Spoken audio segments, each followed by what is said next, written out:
Bismillahirrahmanirrahim. Assalamualaikum warahmatullahi wabarakatuh. Selamat siang, salam sehat untuk kita semua. Pertama, puji syukur alhamdulillahirabbil alamin. Siang hari ini Bapak Ibu semua bisa memenuhi undangan kami untuk mengikuti ini semacam berbagi pengalaman ya, praktik baik. Jadi mungkin tidak seminar atau webinar lah ya. Itu kayaknya kalau itu narasumbernya kan keren ya, dokter apa gitu. Nah, kalau ini biasa saja. Jadi berbagi praktik baik lah. Dan nanti di sesi berikutnya nanti ada Pak Yono, ada Bu Novi dan teman-teman yang lain, silakan yang punya pengalaman bisa berbagi dengan kita semua. Insya Allah bermanfaat kok, tidak ada salahnya ya, tidak ada salahnya. Baik. Kegiatan ini dilatar belakangi dengan tuntutan bahwa kemarin kita sudah bersama-sama mengisi yang di RHK di PMN, yaitu ada 4 sertifikat yang harus terpenuhi dari kegiatan praktik baik komunitas belajar. Insya Allah kalau nanti hari ini selesai kita sudah punya 2. Yang pertama dulu pas sosialisasi awal itu, lalu yang kedua hari ini. Dan nanti yang 2 lagi mungkin di bulan Maret atau April ya, pas puasa ya, mungkin nanti bisa diagendakan dengan buka puasa bersama misalnya gitu. Jadi bareng gitu ya. Baik, Bapak Ibu yang saya hormati, tema kita pada siang hari ini adalah tentang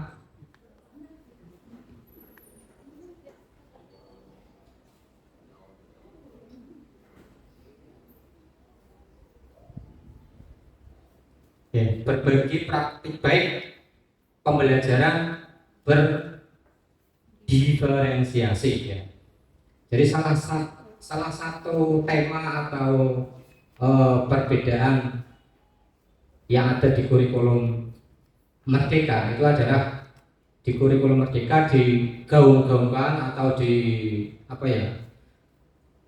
banyak dibahas. Salah satunya adalah tentang pembelajaran berdiferensiasi, dari kata diferensi, different ya, yang artinya apa? Berbeda. Nah, yang berbeda itu apanya? Yang berbeda itu latar belakangnya adalah dari kondisi siswanya ya, dari kondisi siswanya. Artinya kita di sini saya yakin sama-sama paham bahwa putra-putri kita itu betul-betul memiliki latar belakang yang perbedaannya itu banyak sekali ya. Kalau beberapa kali atau boleh dikatakan sering saya masuk ke kelas-kelas itu kalau siang atau pas pagi, banyak tingkah laku dan kegiatan yang aneh-aneh saya temui di kelas ya. Memang seperti itu kondisinya. Ada anak yang sukanya melamun gitu ya. Ada yang paling banyak itu hobinya adalah tiduran, rebahan kata Pak Disang kemarin itu, generasi rebahan. Ada juga yang tidak fokus, ada yang lari-lari, ada yang hobi nangkring di atas meja, ada yang macam-macam lah saya temui di kelas-kelas itu. Nah, latar belakang seperti itu memang itu adalah sebagai perbedaan dari setiap siswa yang ada di sekolah kita ini. Nah, tentu saja dalam melakukan pembelajaran pun ya harusnya atau idealnya sih harus berbeda ya, atau berdiferensiasi tadi. Tidak bisa disamaratakan, itu tidak bisa, karena memang tadi latar belakang dari putra-putri kita itu memang berbeda. Nah, yang berbeda itu apanya? Nah, nanti lebih jauh coba kita lihat saja yang berbeda apa, yang diharapkan itu apa.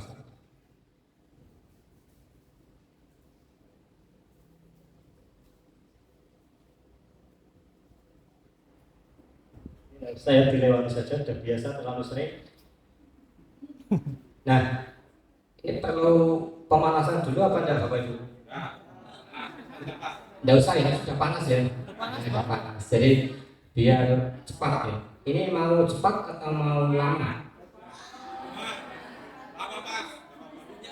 lama. Biasanya kalau yang bapak pengennya cepat ya, kalau ibu pengennya yang lama sekali.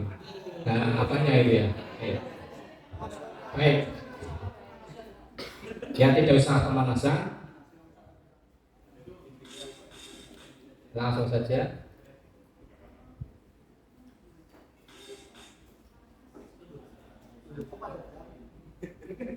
Nah, eh, prinsip dasar sebelum sampai ke pembelajaran berdiferensiasi, mungkin kita perlu kembali merenung sejenak. Apa sih sebenarnya tujuan kita belajar dan untuk siapa saya mengajar? Nah, ketika kita mengajar itu mau tidak mau, suka tidak suka, memang saat ini itu tuntutannya adalah bahwa pembelajaran yang kita lakukan itu harus berpusat pada peserta didik, atau di kurikulum 2013 itu disebut dengan, masih ingat dulu istilahnya, pembelajaran yang berpusat pada siswa. Bahasa Inggrisnya apa Pak ini? Student center. Ya, student center, betul. Jadi berpusat pada siswa. Nah, dari kurikulum 13 itu akhirnya di kurikulum Merdeka juga tetap diambil bahwa diharapkan kita semua, Bapak Ibu guru sebagai pengajar, tidak lagi menggunakan teori pembelajaran yang berpusat pada guru. Kalau berpusat pada guru, siswa tidak punya kegiatan apapun, siswa hanya mendengarkan, mengerjakan tugas, selesai sudah. Kita juga yang capek kalau mengajar, karena semuanya dari kita sebagai pengajar. Nah, di kurikulum Merdeka ini harapannya itu diubah total, ya diubah total. Siswa yang lebih banyak beraktivitas, lebih banyak terlibat dalam pembelajaran, sehingga tadi dikatakan bahwa pembelajarannya itu harus berpusat pada peserta didik. Saya yakin Bapak Ibu guru yang sudah mengikuti PPG seperti Pak Wahyu, Pak Eros, Pak siapa lagi ya? Terus ada Ibu siapa, Bu Tete, terus Bu Uci, lalu Bu Korea, Bu Korea C ya maksudnya.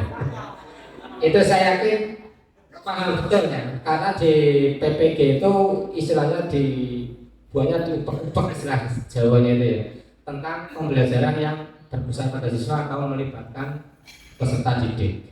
Jadi tadi harapannya itu kita mengajar untuk peserta didik, tetapi peserta didik itu yang lebih banyak terlibat dalam pembelajaran kita, pusatnya di peserta didik. Nah, berikutnya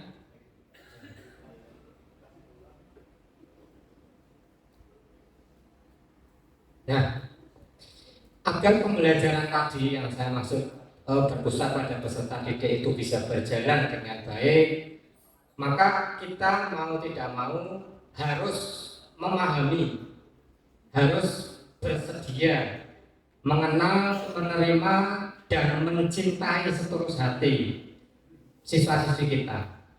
Jangan pernah membenci anak didik kita. Lebih baik didoakan daripada dibenci. Nah, oleh karena itu ketika kita melihat di kelas ada anak yang sukanya tidur atau disuruh mengerjakan tugas malah pergi ke belakang dan lain-lain, pasti ada yang salah dengan tugas yang kita berikan, atau kita tidak begitu mengenal dengan peserta didik itu. Nah, harapannya sebagai wali kelas terutama itu paling tidak tahu persis ya, harapannya tahu persis anak didiknya. Demikian juga dengan Bapak Ibu guru pengajar, harapannya juga betul-betul bisa mengerti, bisa menerima. Jangan tadi ya, pokoknya jangan membenci atau memaki-maki, bahwa itu adalah siswa-siswi kita sendiri. Jadi kita betul-betul tahu persis. Terus setelah bisa mengetahui, memahami itu, nanti kita baru bisa melakukan pemilihan misalnya media pembelajarannya atau tugasnya itu sesuai dengan karakter dari siswa-siswi yang tadi disampaikan berbeda-beda itu.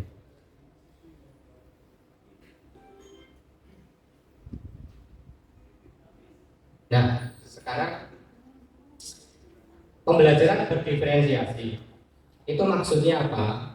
Bahwa Bapak Ibu bisa melihat di sini ada gambar-gambar karikatur. Kelihatan tulisannya ya Bapak Ibu ya. Yang pertama saya sakit perut, yang kedua bau saya terkilir, saya terkena cacar air, saya pilek. Itu gambarannya ibaratnya anak-anak kita kondisinya saat ini misalnya seperti itu. Bermacam-macam kondisi yang dialami oleh anak-anak kita. Nah, untuk menyembuhkan semua penyakit itu, apakah diberi obat satu yaitu ini obat pilek untuk kalian semua? Bisa tidak Bapak Ibu? Ya jelas ya. Kalau mungkin itu dokter gadungan ya bisa gitu ya, tapi kalau secara normalnya ya, secara teorinya tidak mungkin lah itu semua penyakit diberi dengan hanya satu obat. Jadi harus menggunakan berbagai jenis obat. Nah, dengan berbagai jenis obat itulah ini yang seperti dianalogikan adalah pembelajaran yang berdiferensiasi. Maksudnya seperti itu, cara gampangnya ya sebenarnya seperti itu. Jadi pembelajaran berdiferensiasi itu adalah pembelajaran yang bisa mendukung semua kebutuhan belajar murid di kelas kita. Anak yang sakit perut kok diberi obat tadi sakit kepala ya bahaya gitu ya. Atau anak yang tadi misalnya baunya terkilir malah dikasih obat emah misalnya gitu. Kan berantakan semua jadinya seperti itu. Nah ini secara analoginya pembelajaran berdiferensiasi itu seperti itu maksudnya. Jadi kita bisa menentukan, oh ini anak saya kok senangnya mendengarkan musik terus kalau di kelas. Atau ini anak saya, siswa saya kalau di kelas senangnya menonton YouTube terus, video terus seperti itu. Atau ada lagi anak saya di kelas senangnya nulis terus di kelas seperti itu. Nah ini kan beda-beda tipenya seperti itu. Maka dalam pembelajaran pun diharapkan nanti jangan hanya menggunakan kita menjelaskan nulis di papan tulis selesai sudah, tidak seperti itu maksudnya. Jadi kita juga harus menyesuaikan dengan kondisi dari anak didik kita tadi. Kalau tadi ada anak yang suka menonton video dari YouTube dan seterusnya, maka lebih baik kita bisa menggunakan media pembelajaran berupa tayangan video. Atau yang tadi sukanya mendengarkan musik, berarti kita bisa juga menyesuaikan dengan medianya yang melalui suara dan seterusnya, itu jenisnya. Jadi harapannya itu ketika kita melakukan pembelajaran bisa menggunakan berbagai jenis media pembelajaran. Berat ya Bapak Ibu? Berat dan sangat memakan waktu, tenaga, pikiran untuk menyiapkan semua itu. Kita bisa-bisa tidak tidur ya. Untuk satu kelas menyiapkan ada media ini, seperti ini. Belum nanti di asesmennya, di tesnya juga soalnya harus beda-beda. Itu juga membutuhkan waktu lagi. Ya kapan untuk istri kita, suami kita, anak kita nanti habis kan untuk itu semua. Nah itu di sini kita bicara adalah idealnya. Ideal itu berarti tingkatan yang paling tinggi, harapannya seperti itu. Apabila kita tidak mampu melakukannya, ya paling tidak medianya dua, misalnya pakai video lalu pakai PowerPoint, itu sudah bisa dikatakan sebagai pembelajaran yang menggunakan berdiferensiasi dalam media pembelajarannya. Harapannya itu jangan dari awal kita masuk kelas lalu anak-anak disuruh buka buku, kita jelaskan, mengerjakan, sudah selesai. Itu berdiferensiasinya belum muncul. Anak-anak juga pasti akan jenuh, akan bosan. Makanya kemarin dari apa itu ketika saya masuk ke kelas 12 IPA 5 ya betul, kelas IPA 5, terus saya suruh untuk menuliskan apa saja yang menjadi unek-unek di hati anak-anak, yang menjadi kebanggaan, yang menjadi keluhan dan lain-lain. Itu ternyata anak-anak kita dari yang saya baca satu-satu semua banyak yang menginginkan ketika pembelajaran fisika, kimia, biologi itu menginginkan mereka pengennya adalah praktik, ya itu ditulis semua di kertas yang saya beli itu. Jadi tidak ingin banyak teorinya. Nah sayangnya mungkin di fasilitas kita labnya belum begitu maksimal, ya sehingga pembelajaran praktik di mapel-mapel tersebut belum begitu banyak dilakukan. Nah harapannya nanti di tahun-tahun berikutnya atau tahun pembelajaran berikutnya bisa lebih banyak praktik, ya seperti yang diinginkan oleh siswa-siswi kita. Saya sengaja memang ingin meminta pendapat langsung. Kalau dari anak itu kan pasti jujur. Apa sih yang menjadi kebanggaan di sini? Apa yang ingin diperbaiki dan sebagainya. Salah satunya itu. Nah ini berkaitan dengan tadi pembelajaran berdiferensiasi. Maka sewaktu-waktu ya kalau yang IPA tadi seperti fisika, kimia, biologi, jangan hanya teori terus seperti itu, tapi sekali-kali tadi ya bisa digalakkan untuk pembelajaran yang praktiknya, ya yang lebih ke praktiknya. Nah, kalau menurut pendapat ahli narasumber ini, pakar dari pembelajaran berdiferensiasi, bahwa pembelajaran berdiferensiasi itu adalah usaha guru menyesuaikan proses pembelajaran di kelas untuk memenuhi kebutuhan belajar individu murid. Tadi sudah saya sampaikan bahwa murid-murid kita dan semua siswa dimanapun itu pasti mempunyai perbedaan. Nah, dengan adanya perbedaan itu, maka kita bisa memenuhi perbedaan-perbedaan itu dengan cara tadi yaitu melakukan pembelajaran berdiferensiasi. Nah, sekarang bagaimanakah strateginya? Strategi dalam pembelajaran berdiferensiasi. Jadi strategi yang dapat digunakan agar dapat mengajar sesuai dengan tahap capaian belajar atau kemampuan berstatistik adalah tadi dengan diferensiasi. Dasar yang paling sederhana yang bisa Bapak Ibu gunakan sebelum memulai materi awal atau bab baru, itu disarankan Bapak Ibu adalah melakukan asesmen formatif, atau gampangnya kalau dulu itu adalah post test, pre-test, ya pre-test. Itu untuk mengukur sejauh mana sih anak-anak kita itu menguasai materinya itu, gitu ya, materi yang akan kita sampaikan. Kalau misalnya ternyata dari pre-test itu kok dari 36 anak, wah sudah pintar semua, berarti kan kita tinggal mengembangkan atau menambahi materinya. Tapi kalau hanya separuh, berarti kita bisa mengulang materi yang belum paham itu dengan menggunakan berbagai media dan sebagainya. Ini saya lewati saja karena Bapak Ibu suka yang cepat-cepat, nih.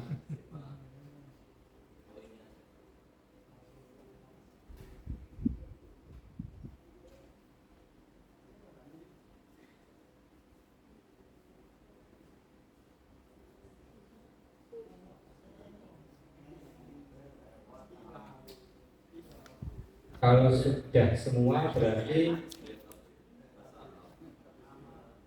nah ini saja.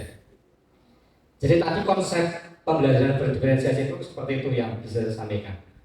Nah berikutnya tadi strategi atau teknik, ya, agar pembelajaran yang kita lakukan itu bisa dikatakan sebagai pembelajaran berdiferensiasi.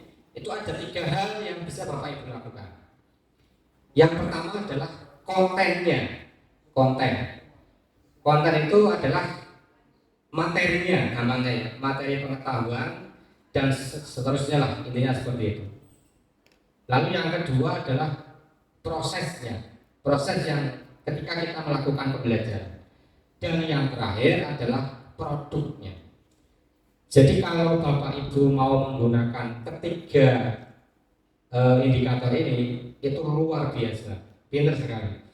Tapi kalau Bapak Ibu merasa keberatan, silakan bisa menerapkan salah satu saja dari 3 jenis indikator itu. Misalnya tadi sudah saya sampaikan, kalau memberi tugas itu bisa divariasi bentuknya atau jenisnya. Tidak hanya tugas yang berupa tulis, jawaban, dan sebagainya. Produk itu maksudnya hasil pekerjaan siswa ya, produk itu ya. Jadi agar terlihat ada perbedaan antara satu siswa dengan siswa lain, itu ketika mengerjakan tugas Bapak Ibu bisa membuat berbagai variasi. Misalnya kayak video satu ya, siswa membuat dalam bentuk video. Bisa juga siswa membuat tugas dalam bentuk tayangan slide. Bisa juga dalam bentuk podcast misalnya seperti itu. Itu contoh gampangnya bahwa pembelajaran kita itu bisa dikatakan berdiferensiasi dari segi produk yang dihasilkan. Contoh gampang pembelajaran agama, misalnya tentang materi sholat jenazah. Ada ya Pak Sukri ya? Nah, sholat jenazah itu produknya itu bisa berbagai macam ya, bisa berbagai macam. Misalnya siswa betul-betul melakukan praktik menyolati jenazah dengan temannya sendiri yang meninggal dunia misalnya. Maksudnya pura-pura meninggal gitu ya. Nah, seperti itu. Bisa juga dengan membuat dalam bentuk tayangan video. Tayangan video seperti itu. Atau bisa juga dalam bentuk slide tahapan-tahapan ada gambarnya dan sebagainya. Itu contoh sederhana gampangnya ketika pembelajaran berdiferensiasi itu berbeda dalam segi produknya ya, dalam segi produknya. Itu yang paling gampang, dan saya pribadi dulu waktu masih mengajar di kelas itu memang yang saya lakukan, yang saya ambil paling sering adalah di diferensiasi produk ya, diferensiasi produk. Kalau dari segi konten media itu hampir mirip sebetulnya. Misalnya Bapak Ibu kalau ingin menjelaskan pembelajaran tentang tadi olahraga misalnya ya, olahraga ada renang, nah ada renang itu kontennya bisa memutarkan video tentang gerakan renang yang benar. Yang kedua bisa menggunakan PowerPoint, langkah-langkah urutannya yang benar. Ketiga bisa menggunakan animasi, gambar-gambar renang seperti apa, tahapannya seperti itu.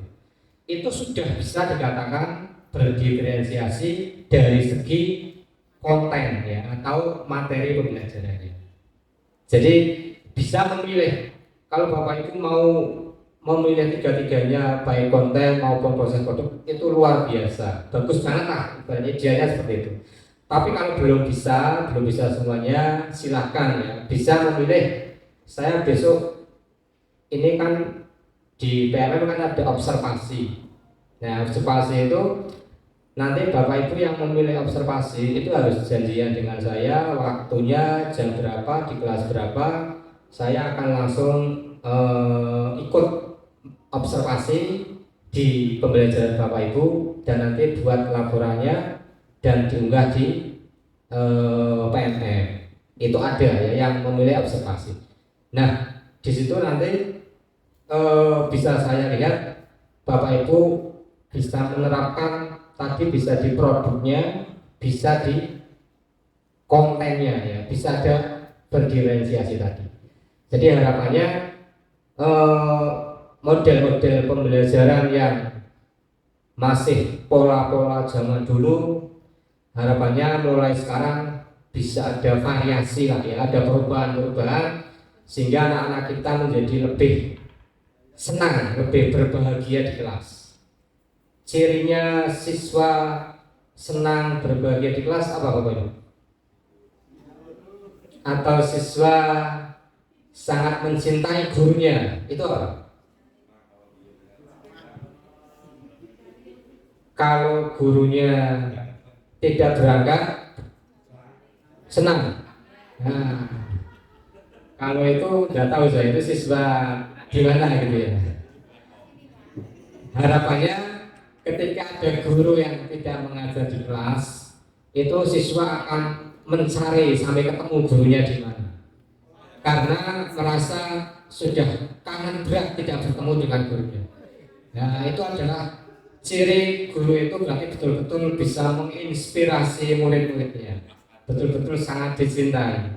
Tapi kalau guru tidak ada di kelas, alhamdulillah, nah itu berarti muridnya bahagia semua gitu ya maksudnya. Jadi kira-kira harapannya bersama-sama nanti ada program pembelajaran menyenangkan ya, ada program pembelajaran yang menyenangkan agar murid-murid kita bahagia. Tapi bukan dengan cara Bapak Ibu tidak ada di kelas ya. Program pembelajaran menyenangkan itu program yang nanti betul-betul murid-murid kita, siswa-siswa kita itu akan senang dan akan tergila-gila dengan kehebatan Bapak Ibu semuanya. Kira-kira seperti itu. Intinya itu ya mengenai pembelajaran berdiferensiasi. Kalau masih ada saya teruskan, kalau tidak ada saya akhiri sampai di sini. Oh sudah selesai, sudah sampai asesnya. Oke, terima kasih sekali. Secara konsep sederhana itu ya itu. Sebetulnya kalau ini materi ini dijabarkan secara detail 2 jam nggak selesai Bapak Ibu. Tapi tidak perlu sampai sedetail jauh itu. Yang penting harapan saya itu konsep berdiferensiasinya dulu sudah paham ya, sudah paham. Seperti itu, lalu yang dipilih apa dalam berdiferensiasi seperti itu bisa dipilih dan nanti bisa dilaksanakan. Masih ada waktu 10 menit. Saya akan mengirim kuis di grup dinas. Silakan Bapak Ibu bisa mengambil HP-nya masing-masing. Bisa dikerjakan maksimal 5 menit mungkin. Ya, nanti langsung dikirim. Yang paling cepat dapat bonus. Ya, biasa ya. Paling cepat dan benarnya paling banyak ya, peringkat 1. Nah, cepat tapi benarnya sedikit. Yang jelas nanti posisinya bisa dilihat. Yang nilainya paling bagus akan menggeser terus naik ke atasnya kayak polling lah, kayak polling itu, polling presiden. Naik turun itu.